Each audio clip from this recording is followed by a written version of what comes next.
Chong, and today we will be going through a social media walkthrough of the platform YouTube. But before we get into the juicy part of the walkthrough, you let me tell you a little bit of a backdrop of YouTube. YouTube is an American online video sharing platform headquartered in San Bruno, California. It was bought over by Google in 2006, originally made by two former PayPal employees. Fun fact. And now works as Google's online video streaming site. YouTube is one of the largest video streaming services in the world with an estimated 2 billion active users globally, which is equivalent to its whole size of China over here, the big chicken, making it a significant key player in UGC content creation, where YouTubers, quote unquote, are able to create and in return gain profits through the number of streams seen on each video. In order to tackle the main questions of today's walkthrough, I would like to first identify the ideology of the term opportunity. According to dictionary.com, it refers to a time or set of circumstances that makes it possible to do something, whether it's monetary, life-changing, or anything in between. What makes a leeway for opportunities creates a space for people to strive for their goals due to the understanding that it is possible to seek for that goal, creating an incentive for people to strive to get to that final outcome.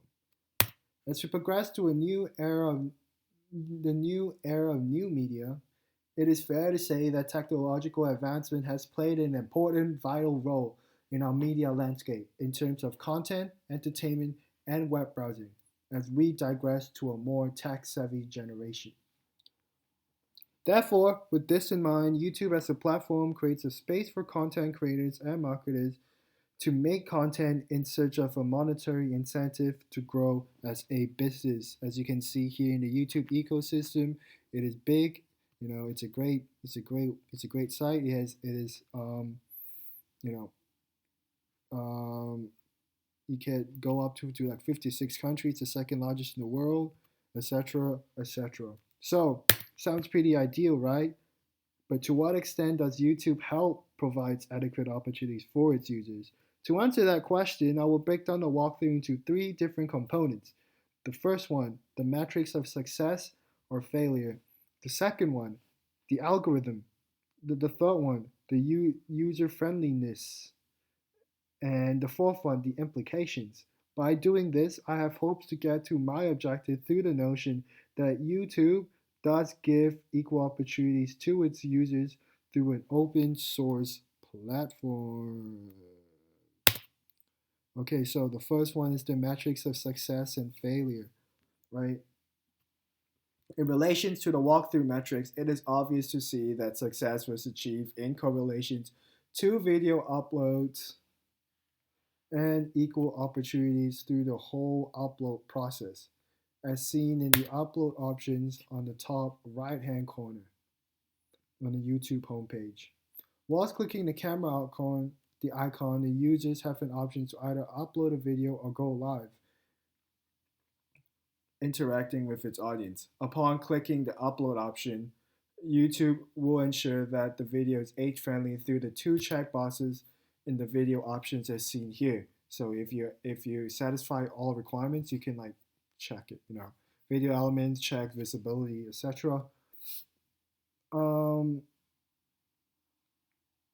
After going through its copyright infringement policy, YouTube will subsequently help deem if the video is appropriate for the necessary upload through visibility checks seen through the video.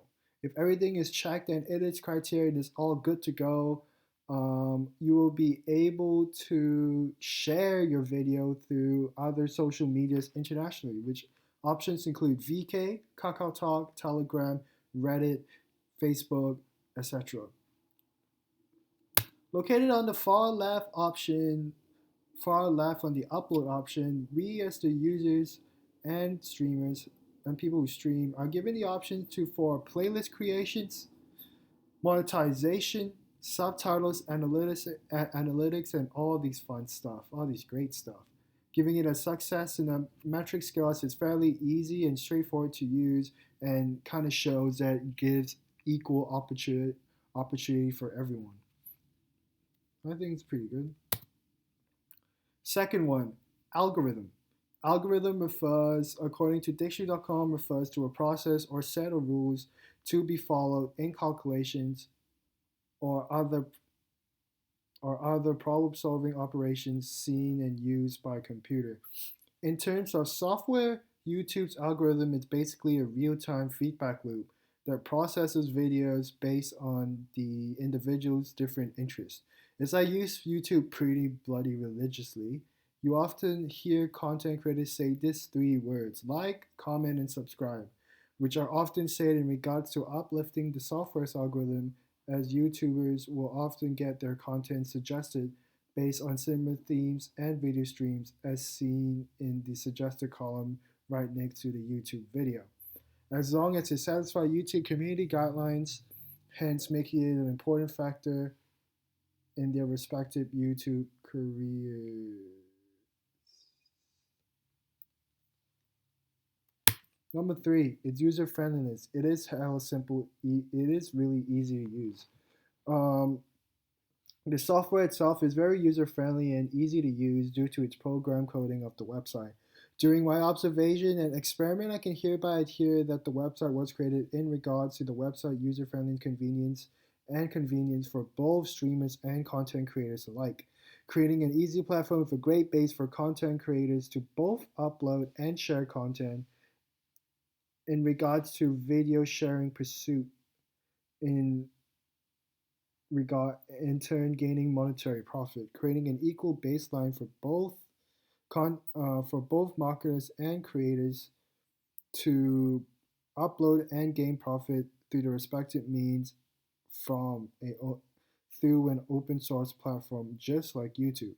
In such, creating an equal opportunity space for companies and creators to upload and share its content, making it equal for everybody to gain their profits through respective means of profit maximization. So it's super easy. Everyone could use it. It's an equal, fair playing base. However, there are some implications. Implications include, as YouTube head to a more mainstream avenue to provide entertainment to its users, it kind of have a lot of we kind of have a lot of setbacks when it comes to the um, the market, the YouTube market, the volatility of the market. According to an article by The Verge, YouTube relies on creators to differentiate itself from other streaming sites such as Netflix, Hulu, Amazon Prime, etc. It tells creators what it wants to promote. It tells creators it wants to promote their original content, and it hosts conferences dedicated to bettering the creator community. YouTube, YouTube, in the end, pitch.